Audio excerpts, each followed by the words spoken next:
Hello dear friends, welcome to NET classes CS and paper 1. Dear friends, हम NTA UGC net computer science and paper 1 का 80 to 90% syllabus cover करवा देंगे मे exam के पहले। ये हम बिल्कुल इसके लिए हम डेडिकेटेडली बहुत मेहनत कर रहे हैं और सारे कंटेंट रेडी कर रहे हैं कि कैसे आपको ब्रीफ में हम रिप्रेजेंट करें जिससे कि आप ईज़िली मैक्सिमम पोर्शन को कवर कर पाएँ। इसके लिए हमने डिसाइड किया है कि हम कॉन्सेप्ट और प्रीवियस ईयर क्वेश्चंस दोनों को लेकर चलें। इसीलिए हम 80 to 90% का ही प्रॉमिस कर रहे हैं, क्योंकि 100% करने में अभी 2 महीना से थोड़ा कम ही बच गया है समय। तो बहुत ज़्यादा मतलब हम हड़बड़ में नहीं चाहते हैं कराना। हम चाहते हैं जो कराएं वो परफेक्ट हो, क्योंकि हम जैसे तैसे किसी चीज़ को कंप्लीट नहीं करा सकते हैं। तो अभी कंपाइलर डिज़ाइन मृणाली मैम ने लगभग कंप्लीट कर दिया है। AI लगभग कंप्लीट है, वो अब TOC कराएंगी, मैं अब नेटवर्किंग कराऊंगी और वो टीचिंग कराएंगी, मैं रिसर्च कराऊंगी। तो हम समझ लीजिए कि आपका 30% इधर ही सिलेबस कवर हो जाएगा, 20-30%, और हम बहुत अच्छे से और बिल्कुल तेज़ी से आपको कंटेंट देना स्टार्ट कर देंगे अभी। और आपका भी रिस्पांस हमें चाहिए। आप भी इसको अगर प्रमोट करते हैं, आप हमें अगर अप्रिसिएट करते हैं, अगर आप देखते हैं, कमेंट करते हैं, बताते हैं, सब्सक्राइब करते हैं लोग सब, तो इससे हमें मोटिवेशन और मिलता है। ऐसे हम जो हमारा काम कर रहे हैं वो हम कंटिन्यू करते ही जाएंगे। लेकिन आपको ये प्रॉमिस हम पक्का कर दें कि जो मिलेगा वो 100% बेस्ट मिलेगा। हम क्वालिटी पे ध्यान देते हैं, क्वांटिटी पे नहीं। और जो अभी मैं AI का प्लेलिस्ट आपको बता रही हूँ, उसमें मैंने ऑलमोस्ट 90% कॉन्सेप्ट और PYQs तो बिल्कुल सारे करा दिए हैं कॉन्सेप्ट के साथ समझाते हुए। तो आप इस पूरे प्लेलिस्ट को देखिए, आपका एक यूनिट पूरा कंप्लीट हो जाएगा। एक फज्जी बच गया है, वो मैं जल्दी ही करवा दूंगी और कल से मैं नेटवर्किंग स्टार्ट कर दूंगी। तो आज है ये जेनेटिक एल्गोरिथम। फज्जी में भी मैं बीच में किसी दिन वीकेंड पे डाल दूं, लेकिन कल मेरा टारगेट है कि मैं नेटवर्किंग स्टार्ट कर दूं। तो वो भी एक लेक्चर में आपको कंप्लीट हो जाएगा। उसके साथ न्यूरल नेटवर्क का थोड़ा सा है बताना, ठीक है। तो हम आते हैं जेनेटिक एल्गोरिथम पे। जेनेटिक एल्गोरिथम आज का टॉपिक है artificial intelligence, 10th unit of NTA UGC net computer science paper 2। तो जेनेटिक एल्गोरिथम में क्या है, ये यूनिवर्सिटी ऑफ मिशिगन में जॉन हॉलैंड द्वारा 1970s में इसको बताया गया था, पहली बार लाया गया था। तो ये क्या है, लगभग अभी से 50 साल पहले। तो इसमें सबसे बड़ी बात है जेनेटिक एल्गोरिथम है क्या। तो ये क्या है, कॉपिंग नेचर्स अप्रोचेस। जैसे नेचर में जेनेटिक का मतलब क्या होता है, जैसे कि हम किसी क्वालिटी को पेरेंट से उसके चाइल्ड में देखते हैं तो बोलते हैं वो जेनेटिक है, उसमें वो गुण जेनेटिक है, वो प्रॉब्लम है वो जेनेटिक है। तो जेनेटिक क्या है, एक पीढ़ी से अगली पीढ़ी में जाना, एक जनरेशन से अगले जनरेशन में जाना। इसको हम जेनेटिक एल्गोरिथम में यही हम पढ़ते हैं। अब इसमें कॉपिंग नेचर्स अप्रोचेस क्यों बोला गया है, क्योंकि जो हम आर्टिफिशियल इंटेलिजेंस में किसी कॉन्सेप्ट को बता रहे हैं वो कम्प्लीटली हमारे जो बायोलॉजिकल रिप्रोडक्शन सिस्टम है उससे ही इंस्पायर है। उसी के बेस पे हमारे कंप्यूटर साइंस का AI भी काम करता है। अब एग्ज़ाम्पल मैं दे दूँ, मान लीजिए कि हम सीड देखें, सीड, तो सीड हम कौन सा चूज़ करते हैं, बेस्ट, जिससे कि हमारी फसल अच्छी हो। आप एनिमल में देखिए, एनिमल में भी जो अट्रैक्शन होता है वो जो ज़्यादा बिल्कुल हर तरह से परिपूर्ण है उसके लिए, तो ये है, ये प्राकृतिक रूप से है, नेचुरली उसमें होता है। फिर ह्यूमन में भी है कि हम जब कोई पेरेंट्स क्यों बोला जाता है कि माँ को हेल्दी होना चाहिए, पिता को हेल्दी होना चाहिए, ताकि बच्चे भी उसके हेल्दी हों। तो क्या है इसमें सबसे बड़ा इम्पॉर्टेंट चीज़ होता है सिलेक्शन। हम थ्योरी ऑफ नेचुरल सिलेक्शन करते हैं। तो आप हर जगह देख लीजिए बेस्ट। इसी तरह मशीन में है, मशीन में भी है, जो भी हम लेते हैं वो बेस्ट लेते हैं, और उसको हम फिर उससे हम क्रॉस ओवर कराते हैं, म्यूटेशन कराते हैं, रिप्रोडक्शन कराते हैं, तो वो क्या आता है, बेस्टेस्ट आता है। उसके बाद जो आता है वो क्या आता है, बेस्टेस्ट आता है। ठीक है। तो जेनेटिक एल्गोरिथम क्या है? Genetic algorithm are good at taking large potentially huge search spaces and navigation them looking for optimal combination. ये large potential huge search space and navigating them looking for optimal combination of things solution you might not otherwise find in lifetime।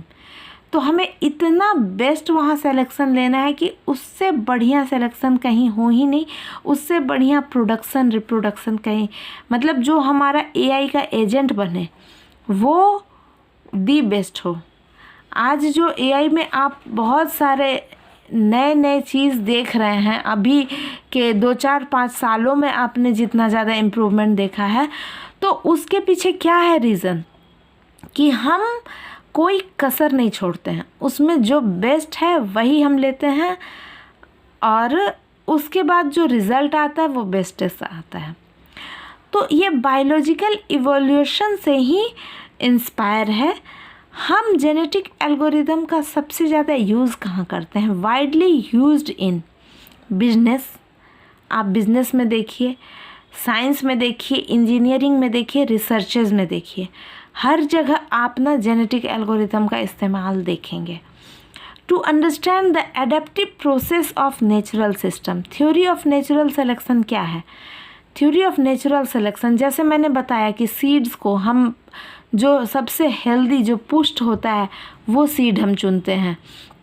हम animal में देख लिए, अगर कोई hybrid करवाता है, कोई रिप्रोडक्शन करवाता है, तो एनिमल उस समय ध्यान रखा जाता है कि वो बिल्कुल हेल्दी होना चाहिए, ह्यूमन बीइंग हेल्दी होना चाहिए।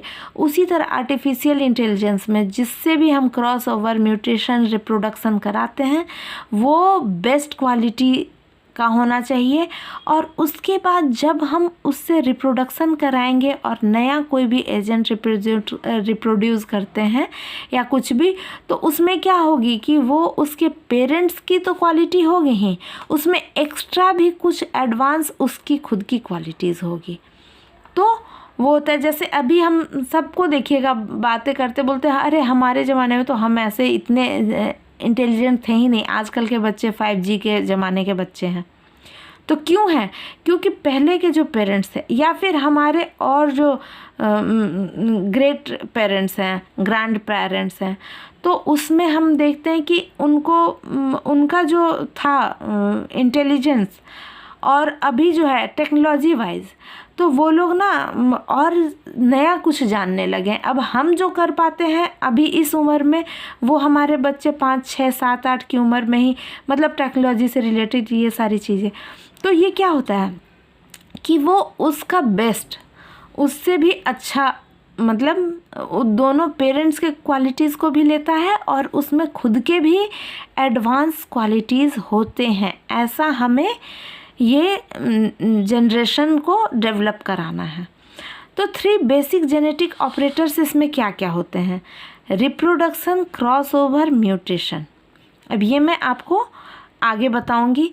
अब effective and efficient technique for optimization and machine learning application. तो इसमें देखिए ये कीवर्ड्स हैं, इसको आप दिमाग में पक्का रखिएगा। एग्ज़ाम में अगर आता है तो क्या कीवर्ड्स को आपको पकड़ना सीखना है। Effective and efficient technique for optimization and machine learning application. Machine learning में आप क्या क्या पढ़ते हैं? फेस रिकॉग्निशन पढ़ते हैं, चेहरे के हाव भाव, देखिए जो एकदम फ्रैक्शन ऑफ सेकंड में जो एक्सप्रेशन चेंज होते हैं, गुस्से का, स्माइल, खुश होना, या एक माँ है बच्चे को अपने प्यार करती है तो कैसे, बच्चे को डांटती है पीटती है तो कैसे, और उसके लिए मतलब एक आप भगवान के आगे जब प्रेयर करते हैं तो आपका क्या एक्सप्रेशन रहता है। ये फेशियल एक्सप्रेशन में थाउजेंड ऑफ मतलब सिचुएशंस हो सकते हैं, मल्टीपल, उससे भी बहुत ज़्यादा। तो ये सारा चीज़ है वो मशीन लर्निंग में हम पढ़ते हैं, और बहुत कुछ है जो हम मशीन लर्निंग में पढ़ते हैं। तो इसको हमें इफ़ेक्टिव, बिल्कुल इफ़ेक्टिव बने, इफ़िशिएंट बने, एफिशिएंट हो, ऑप्टिमाइजेशन इसमें हो, मतलब बेस्ट हो, ये सारा चीज़ हो, इसलिए हम जेनेटिक एल्गोरिथम का इस्तेमाल करते हैं। अब देखिए कंपोनेंट ऑफ जेनेटिक एल्गोरिथम क्या क्या है। इनकोडिंग टेक्निक, इसमें जीन और क्रोमोसोम आ जाते हैं। इनिशियलाइजेशन प्रोसीजर, ये क्रिएशन है। इवेल्यूएशन फंक्शन इन्वायरमेंट में मिलेगा। सिलेक्शन ऑफ पेरेंट्स, वो रिप्रोडक्शन के लिए चाहिए। जेनेटिक ऑपरेटर्स, उसमें क्या है, म्यूटेशन है, रिकम्बिनेशन है, इसको हम क्रॉस ओवर भी बोलते हैं रिकम्बिनेशन को। Parameter setting, practice and art, parameter भी हम सेट करते हैं, क्या हमको किस चीज़ के लिए डेवलप करना है, तो हमें वो उसमें क्या क्या क्वालिटीज़ चाहिए। ये इसका एल्गोरिथम क्या होता है, initialize population, evaluate population, while criteria not satisfy termination, select parent for reproduction, perform recombination, mutation and evaluate population. हर बार ये साइकिल चलता रहता है, ये ना हर बार ये स्टेप आपको चलता रहेगा, बार बार वो पॉपुलेशन को इवेल्युएट करेगा, उसमें इम्प्रूव करेगा। इस तरह से जेनेटिक एल्गोरिथम काम करता है। अब हम देखें cycle for reproduction. Cycle reproduction कैसे होता है। सबसे पहले क्या है, आपको पॉपुलेशन मिलेगा, पॉपुलेशन में से हम पेरेंट्स सेलेक्ट करते हैं, सिलेक्शन करते हैं, उसके बाद रिप्रोडक्शन होता है, फिर उसका चाइल्ड आता है, उसको मॉडिफिकेशन उसमें आ जाता है, फिर इवेल्युएशन, फिर इवेल्युएटेड चिल्ड्रन, फिर वो पॉपुलेशन बन जाते हैं, फिर वो पेरेंट्स बन जाते हैं, फिर वो। और यहाँ पॉपुलेशन में जिसको हम सेलेक्ट कर लिए पेरेंट्स के लिए वो तो सही है, लेकिन जो नहीं वो डिलीटेड मेंबर्स, डिस्कार्ड, उसको हम डिस्कार्ड कर जाते हैं, जो कि हमारे पैरामीटर पे खरे नहीं उतर रहे हैं, जो हमारे ज़रूरत के हिसाब से इफ़िशिएंट, इफ़ेक्टिव नहीं है, उनको हम डिस्कार्ड कर देते हैं। तो ये पूरा साइकिल है, यहाँ से आता है, ऐसे जाता है और ऐसे होता, ये चलता जाता है। इसी में जब ये चिल्ड्रंस हैं तो इनको हम यूज़ भी कर लेते हैं जहाँ हमें ज़रूरत है, और उसके बाद जब तक ये यूज़ के लायक नहीं हुआ तो फिर से हम इवेल्युएशन, फिर पॉपुलेशन, फिर रिप्रोडक्शन, फिर मॉडिफिकेशन, फिर ऐसे ये साइकिल चलता ही रहता है। अब यहाँ देख लीजिए, इसका डिटेल मैंने लिख दिया है। Parents are selected at random with selection chances biased in relation to chromosome evolution. तो यहाँ पॉपुलेशन में से पेरेंट्स को हम रैंडमली सेलेक्ट करते हैं। Modification are sophisticatedly triggered, modification को हम ट्रिगर वो होता है। The evaluator decodes a chromosome and assign it a fitness measure, हम फिटनेस मेजर देखते हैं। अगर किसी का हम रिप्रोडक्शन क्रॉसओवर कराने जा रहे हैं, म्यूटेशन कराने जा रहे हैं, तो वो फिटनेस कितना, क्या वो सिलेक्शन के क्राइटेरिया को फॉलो करता है नहीं करता है, वो देखते हैं। Entire population replaced with each iteration, तो ये पॉपुलेशन है क्या हर इटरेशन में ना रिप्लेस होता है और ये नया वाला आ जाता है यहाँ।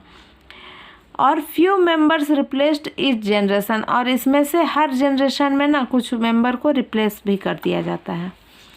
तो अब देखिए एक एग्जांपल आपको मैं दे देती हूँ कि NTA UGC नेट जून 2019 में ये क्वेश्चन आया था। Consider the following evolution, selection, reproduction, mutation, which of the following are found in genetic algorithm. तो मैंने आपको बताया इवोल्यूएशन भी होता है, सिलेक्शन भी होता है, रिप्रोडक्शन भी होता है, म्यूटेशन भी होता है। तो इसका आंसर क्या हो जाएगा, A, B, C and D, not B, C and D, यानी कि A को हम छोड़ देंगे तो नहीं, इवोल्यूशन तो चाहिए ही चाहिए। बी एंड डी ओनली, तो ए और सी को हम छोड़ रहे हैं तो नहीं, ये म्यूटेशन भी है, रिप्रोडक्शन भी है, एवोल्यूशन भी है। और A B D and D, तो सी को हम छोड़ रहे हैं, रिप्रोडक्शन वही नहीं रहेगा, तो फिर तो जेनेटिक एल्गोरिथम का कोई मतलब ही नहीं है। तो मैंने आपको जो बता दिया वो बहुत डिटेल में बता दिया आपके लिए। देखिए क्वेश्चन कैसे बेसिक आते हैं। ये जून 2019 का है, 2 एग्ज़ाम पहले का है।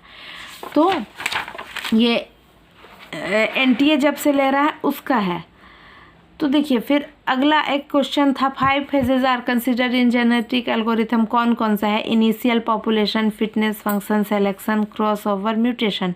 मैंने आपको बता दिया पॉपुलेशन हम लेते हैं, फिटनेस फंक्शन चेक करते हैं, उसको सिलेक्शन करते हैं, क्रॉस ओवर कराते हैं, म्यूटेशन कराते हैं, रिप्रोडक्शन कराते हैं।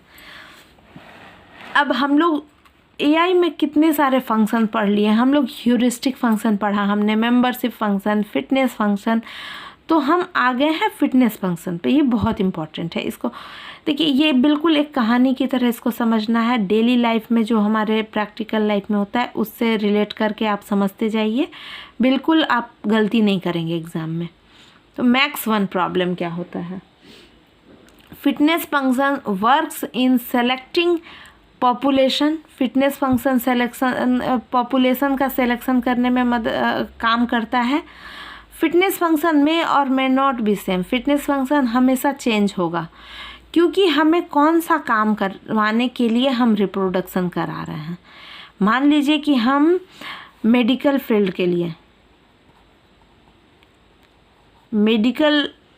के लिए, हमको बनाना है एजेंट, तो हम उसके लिए हमारा फिटनेस फंक्शन का पैरामीटर अलग होगा। हम मान लीजिए साइंस के लिए, तो उसका पैरामीटर अलग होगा। हम अगर बिजनेस के लिए, उसका पैरामीटर अलग होगा। हम अगर मान लीजिए कि जो हमारे सीमा पे होता है सुरक्षा के लिए, ठीक है, तो उसका पैरामीटर अलग होगा। एजुकेशन के लिए उसका अलग होगा। तो फिटनेस फंक्शन में और may not be same every time. वो कभी सेम होगा, कभी नहीं भी होगा। हर एक का अपने वो किस फील्ड के लिए उसको किया जा रहा है डेवलप, उसके अकॉर्डिंग वो चेंज होगा। First of all we will find the strength. इसमें एक स्ट्रेंथ चेक किया जाता है, इससे रिलेटेड भी क्वेश्चन आया है। स्ट्रेंथ को हम कैसे मेज़र करते हैं? FX by summation of FX. यानी कि जो एफएक्स है और जो समेसन ऑफ सारे जो आए हैं टर्म, जितनी बार आए हैं उसका समेशन, ये हमारा ये होता है, स्ट्रेंथ होता है। तो हम स्ट्रेंथ सबसे पहले फाइंड करते हैं। अब स्ट्रेंथ में हमारा क्या होता है कि F x by summation of F x हो गया। अब ये और एग्जाम्पल से आपको पता चलेगा। ये थोड़ा एडवांस अब आया है, नहीं तो इससे रिलेटेड 1-2 क्वेश्चन आए हैं, और नहीं तो बहुत डिटेल में नहीं आता है, फिर वो बेसिक ही क्वेश्चंस आते हैं। तो उसके बाद हम स्ट्रेंथ जब निकाल लेते हैं तो फिर हम रिप्रोडक्शन करवाते हैं। तो ये क्या है? Fitness value is proportional to area. ये जो है ना, ये एरिया इसमें हम दिया है, इसको हम लोग यूज़ करते हैं रॉलेट व्हील से इसको रिप्रेजेंट करते हैं। इसको हम रॉलेट व्हील कहते हैं मेथड। इससे हम सिलेक्शन में इसको इस्तेमाल करते हैं। यानी कि fitness value is proportional to area, जो जिसका एरिया ज़्यादा है, ए का एरिया ज़्यादा है, सी का एरिया ज़्यादा है, यानी कि उसकी फिटनेस वैल्यू ज़्यादा है। तो हम इस दोनों में से ही फिर सेलेक्ट करेंगे। तो रिप्रोडक्शन क्या है? To evolve the next generation we select a set of n chromosomes whose average distribution is equal to the expected count distribution. There could be many ways of doing this. A matching pool, जो जहाँ हम सारे numbers को रखते हैं, सारे ये को रखते हैं, उसको हम मैटिंग पूल, मतलब जो भी एलिमेंट है ये सबको हम रख रहे हैं, उसको हम mating pool is used for this. हम मैटिंग पूल का यूज़ करते हैं। ये भी एक टर्म है, इसको आप लोग दिमाग में रखिएगा। And on this we apply the genetic operators. उस पर हम जेनेटिक ऑपरेटर्स का यूज़ करते हैं। Roulette wheel method is used for selection and wheel is partitioned based on the fitness value. अब इसका फिटनेस वैल्यू जो है उसके अकॉर्डिंग उसको हम पार्टीशन करते हैं, इसीलिए मैंने यहाँ लिखा है fitness value is proportional to directly proportional to area. जिसका एरिया ज़्यादा है उसका फिटनेस वैल्यू ज़्यादा है। अब फिटनेस वैल्यू हो गया तो हमने क्या क्या सीखा। पहले हम पॉपुलेशन के लिए फिटनेस फंक्शन देखते हैं, सिलेक्शन करते हैं, स्ट्रेंथ चेक करते हैं, रिप्रोडक्शन कराते हैं। उसके बाद है the max one problem.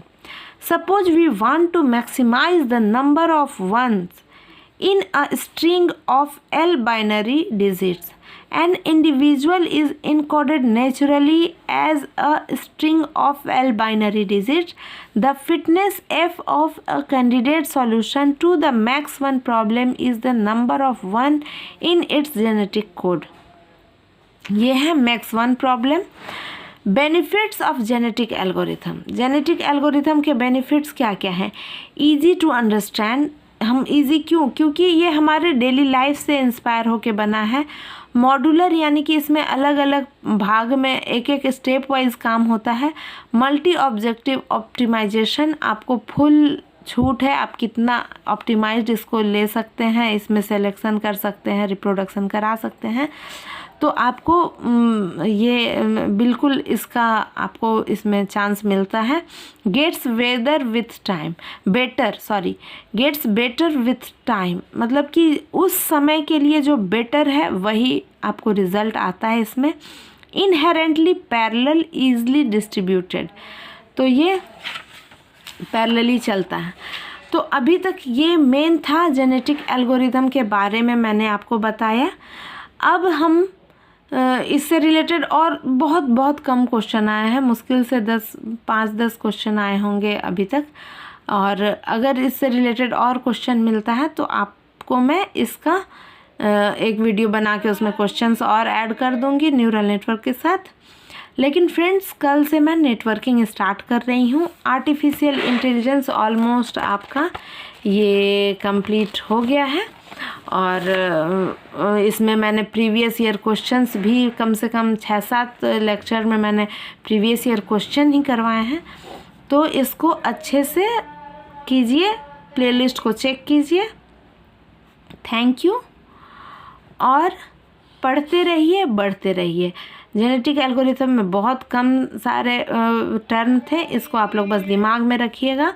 Definitely आप लोग क्वेश्चन को सॉल्व कर पाएंगे एग्ज़ाम में।